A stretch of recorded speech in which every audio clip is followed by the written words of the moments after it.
जय गुरु जी। अनंतम अनंतम शुक्राना गुरु जी। आम, मेरे चैनल पे आप सभी का स्वागत है। तो गुरु जी, तो उनकी महिमा के बारे में क्या कहा जाए। बिन बोलियां सब किस जानदा, तिस आगे कीजिए अरदास।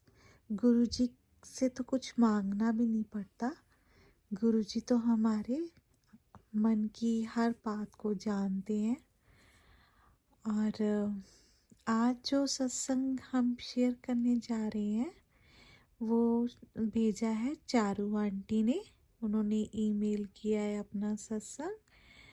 तो जैसे उन्होंने अपना सत्संग भेजा है मैं उन्हीं के अल्फाजों में आपको चारू आंटी का सत्संग सुनाऊंगी। तो संगत जी, अगर आप भी अपना सत्संग शेयर करना चाहते हैं तो आप मेरे इस चैनल पे शेयर कर सकते हैं। आप मेरे को ईमेल कर सकते हैं। और अगर आप अपनी ऑडियो भेजना चाहते हैं तो आप मेरे व्हाट्सएप के नंबर पे आप अपना सत्संग भेज सकते हैं। और मेरा ईमेल आईडी और मेरा सेल फ़ोन नंबर आपको दोनों चीज़ें डिस्क्रिप्शन बॉक्स में मिल जाएंगी। तो आप अपना सत्संग शेयर करें। सत्संग शेयर करना बहुत बड़ी बात होती है।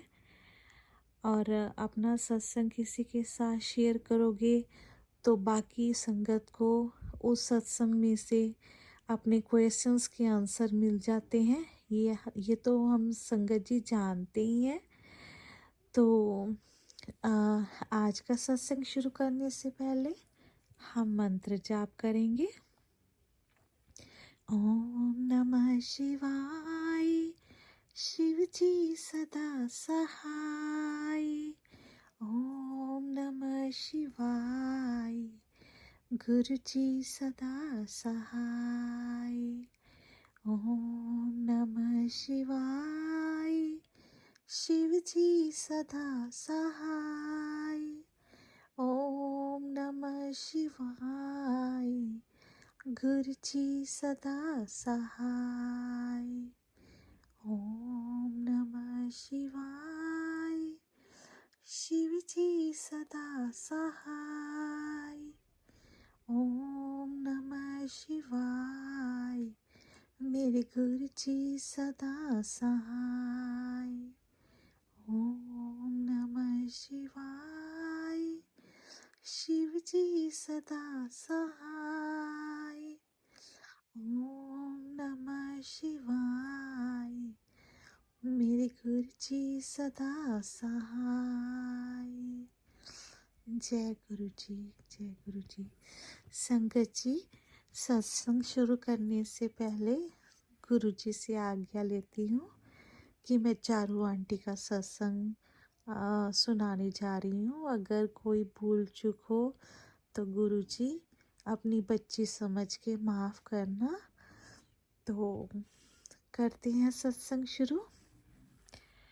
जय गुरु जी, शुक्राना गुरु जी। संगत जी, मेरा नाम चारू है। तो मैं यहाँ कनाडा में 2 साल पहले आई थी। और मेरी ननद ने हमें स्पॉन्सरशिप भेजा था। तो भेजा पूरी फैमिली का था, लेकिन मेरा और मेरे अंकल का काम बन गया और मेरे दोनों बच्चे वहाँ इंडिया में हैं। तो संगत जी, जब हम लोग आए हमने बच्चे मेरे एक जैसे बच्चा ग्रेड 10 में है और एक मेरी बेटी है वो ग्रेड 7 में है। तो दोनों बच्चे जैसे अपने दादी के पास ही हैं वहाँ पे दिल्ली में। तो जैसे हम लोग आए तो हमें 6 मंथ हम यहाँ पे रहे ना। तो हमारा वीज़ा तो जैसे 10 साल का लगा मेरा और मेरे अंकल का। लेकिन हमने जैसे 6 मंथ का फर्स्ट टाइम करके चले गए। तो उसके बाद संगत जी जब हम दोबारा आए, तो जैसे कहते हैं ना कि थोड़ा लालच हो जाता है कि चलो यहाँ आए हैं तो कहीं पे जॉब कर लेते हैं कोई फैक्ट्री में। ऐसे ही मैंने भी अपनी ननद को बोला तो उसने मेरे को किसी फैक्ट्री में मेरे को लगवा दिया। तो वो प्लास्टिक की थी कंपनी। तो मेरे अंकल कहीं वो कोई रेस्टोरेंट था वहाँ पे जाना शुरू हो गए। तो पैसे का लालच संगत जी इतना पड़ गया कि इंडिया कॉल करते थे तो जैसे मेरी मदर इन लॉ को कॉल करना मेरे अंकल ने, तो उन्होंने बोलना कि बेटा सो रहा है और बेटी अपना पढ़ने में बिजी है। तो जैसे हफ्ते में हम 2 बार कॉल करते थे तो बात बच्चों से बहुत कम हो रही थी। तो पता नहीं संगत जी मेरा क्यों दिल घबरा रहा था कि कुछ गड़बड़ है। और ये तब की बात है जब हम गुरुजी से जुड़े नहीं थे। तो एक दिन मैं वहाँ पे फैक्ट्री में काम कर रही थी कंपनी में। तो मेरे को जैसे हमारे नेबर्स में किसी आंटी हैं वो हमारे काफ़ी क्लोज हैं, तो उनका कॉल आया इंडिया से। तो उन्होंने बताया कि चारू मैं तेरे को बात बताने जा रही हूँ। तो कैसे तू घर पे है? मैंने कहा नहीं मैं घर पे तो नहीं हूँ, मैं तो काम पे हूँ, मेरी ब्रेक टाइम है। तो बोल हाँ मैं बात सुन सकती हूँ, मेरे पास 30 मिनट का टाइम है। तो उसने बताना शुरू किया कि कहती कि मेरे को कुछ लगता है कि आ, तेरा बेटा कोई जैसे ना बुरी संगत में फंस गया है। तो जैसे तेरी मदर इन लॉ तो एज्ड है, उनको इतना पता नहीं चलता और बेटी पढ़ती रहती है, वो अपना उसको कुछ नहीं है, उसको ये है कि मैंने बड़ी होकर मैंने आईटी का करना है। तो वो अपना बिज़ी रहती है पढ़ने में। पर ये पता नहीं इसकी अभी फ्रेंड सर्कल ज़्यादा बड़ा हो रहा है और ये रात को भी पता नहीं कभी 10 बजे आता है कभी 11 बजे आता है। और मेरे को मेरा बेटा बता रहा था कि चारू आंटी को बताना कि कई बार ये ना कुछ इसके जैसे वो ना होता है छोटी सी पुड़िया सी होती है जैसे पाउडर सा होता है, उसको कुछ करता है ये नाक के पास ले जाकर ना कुछ करता है। तो संगत जी जैसे ही मेरे को उसने बताया मेरे तो रोंगटे खड़े हो गए, मेरे को पता नहीं क्या होना शुरू हो गया। ऐसी बात ना मैं किसी को बता ही सकती थी। और मेरे को वो जो लोग वहाँ पे थे मेरे कोलीग्स वो मेरे को पूछने लगे क्या बात है, तो अभी बड़ी चुप नज़र आ रही है, सुबह तो बड़ी खुश थी। तो मैंने कहा वैसे ही ना जैसे कॉल किया था तो मेरी बेटी को थोड़ा बुखार था तो मेरे को थोड़ी सी टेंशन है। तो बात आई गई होगी, घर पे आई तो मैंने देखा कि क्या करूं, मैं अपनी सिस्टर इन लॉ से बात करूं कि ना करूं। फिर मैंने थोड़ी देर उसने मेरे को बोला कि भाभी चाय बनाई है पियोगे? तो मैंने बोला कि नहीं अभी मैंने अब पीने का मूड नहीं है। तो फिर जब मेरे अंकल घर पे आए काम से तो इन्होंने खाना खाया तो मैंने इनके साथ आराम से बात की। मैंने कहा कि अंकल अभी जैसे हमें 6-7 महीने हो गए हैं अभी दोबारा आए हुए यहाँ पे कनाडा में। तो हमें मेरे को लगता है कि अभी वापस जाना चाहिए, हमें अपने बच्चों को भी देखना चाहिए कि बच्चों को हमें हमारी ज़रूरत है। इसी टाइम पे बच्चे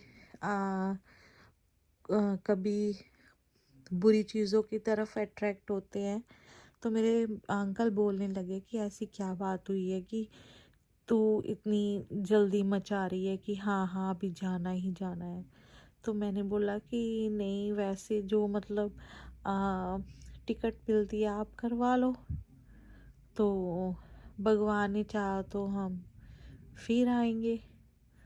तो संगत जी, हम लोग चले गए वहाँ पे।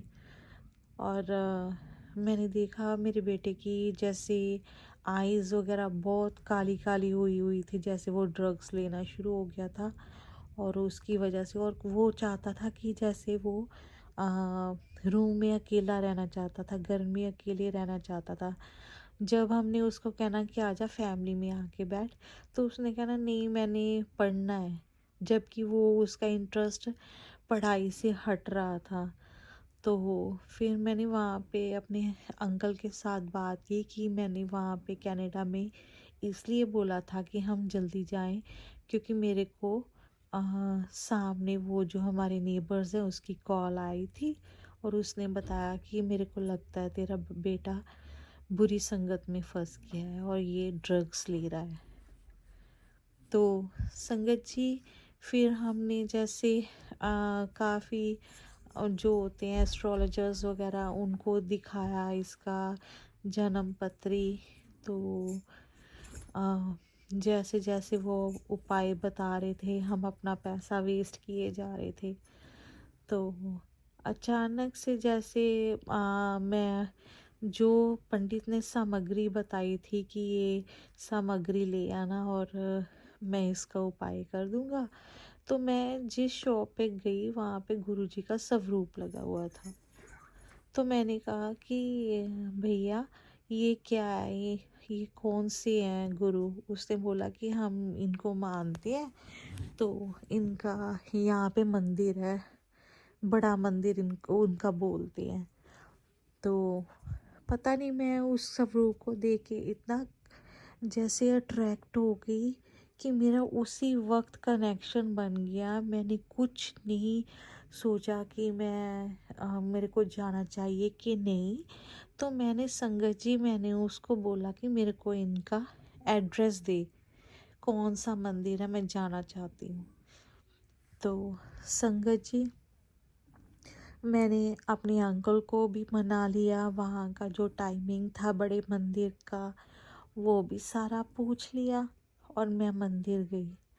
और जैसे ही मैंने वहाँ पे पैर रखा, तो मैंने अंदर जाते मैंने कहा कि गुरुजी, मैंने अपना आपको सरेंडर कर दिया।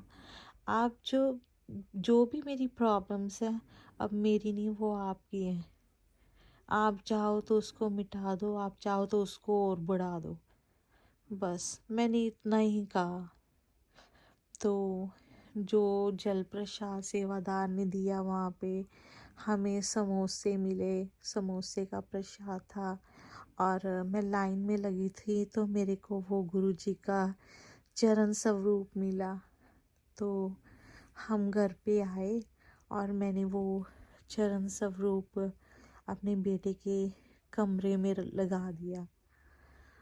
तो संगत जी, मेरे बेटे ने भी कुछ नहीं कहा कि आप ये क्या लगा रहे हो, कुछ नहीं। जैसे गुरुजी अपने साथ हमें जोड़ना चाहते थे, और पता नहीं कैसे, मैं एक्सप्लेन नहीं कर सकती संगत जी कि कैसे उन्होंने हमारे बेटे को बुरी संगत से निकाला।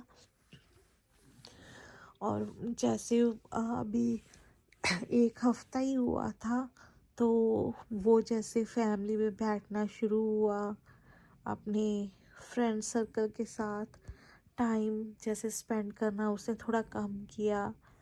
और फिर उसने खुद ही हमें बताना शुरू कर दिया कि मम्मा, पता नहीं मेरे को क्या हो गया था कि मेरा एक एग्ज़ाम सही नहीं हुआ था। तो मेरे एक फ्रेंड ने बोला कि इतनी टेंशन क्यों ले रहा है, कि ये ले ले, ये तो छोटा सा पाउडर का है, और इसके साथ तेरी सारी प्रॉब्लम्स ठीक हो जाएंगी।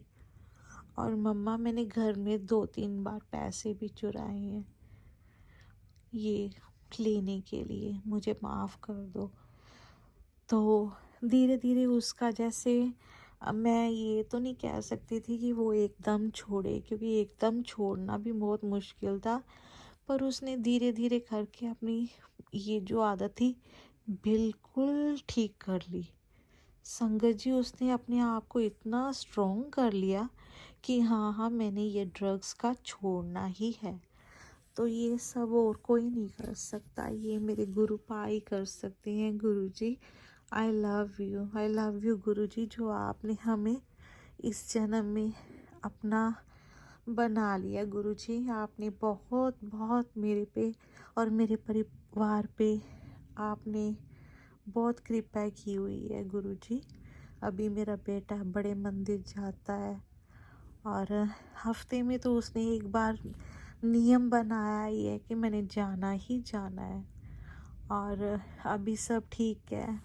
अभी हम दोबारा कनाडा में आए हैं, तो इंशाल्लाह जल्दी मेरे बाकी भी फैमिली के, जैसे मेरा बेटा और मेरी बेटी का भी जल्दी काम बन जाए। और मेरी मदर इन लॉ तो 2-3 बार आ चुके हैं मेरी ननद की वजह से। तो संगत जी, यही था मेरा सत्संग। जिसके सिर ऊपर तू स्वामी सो दुख कैसा पावे। मेरे गुरुजी ने मेरे पे बहुत कृपा की है। जय गुरु जी, जय गुरु जी। तो संगत जी, ये था चारू आंटी का सत्संग। बहुत ही अच्छा सत्संग था और सत्संग सुन के बहुत हिम्मत मिलती है। गुरु जी के जो चमत्कार होते हैं, और कहीं भी इतनी जल्दी कृपा नहीं होती जितनी जल्दी हमारे गुरुजी करते हैं। गुरुजी कहते हैं कि मेरा अगर स्वरूप घर में लगा हुआ है, इसका मतलब ये नहीं कि जस्ट वो वहाँ पे आपने रख दिया, मैं सारा कुछ देख रहा हूँ। तो संगत जी, अभी ये सत्संग यहीं पे ख़त्म करते हैं और मंत्र जाप के साथ। ओम नमः शिवाय, शिव जी सदा सहाय। ओम नमः शिवाय, गुरु जी सदा सहाय। ओम नमः शिवाय, शिव जी सदा सहाय। ओम नमः शिवाय, मेरे गुरु जी सदा सहाय। ओम नमः शिवाय, शिव जी सदा सहाय। ओम नमः शिवाय, मेरे गुरु जी सदा सहाय। जय गुरु जी। शुक्राना गुरु जी। संगत जी, आप भी अपना सत्संग शेयर करें और ये सत्संग चारू आंटी का आप शेयर करें ताकि बाकी संगत का भी भला हो सके। जय गुरु जी। शुक्राना गुरु जी।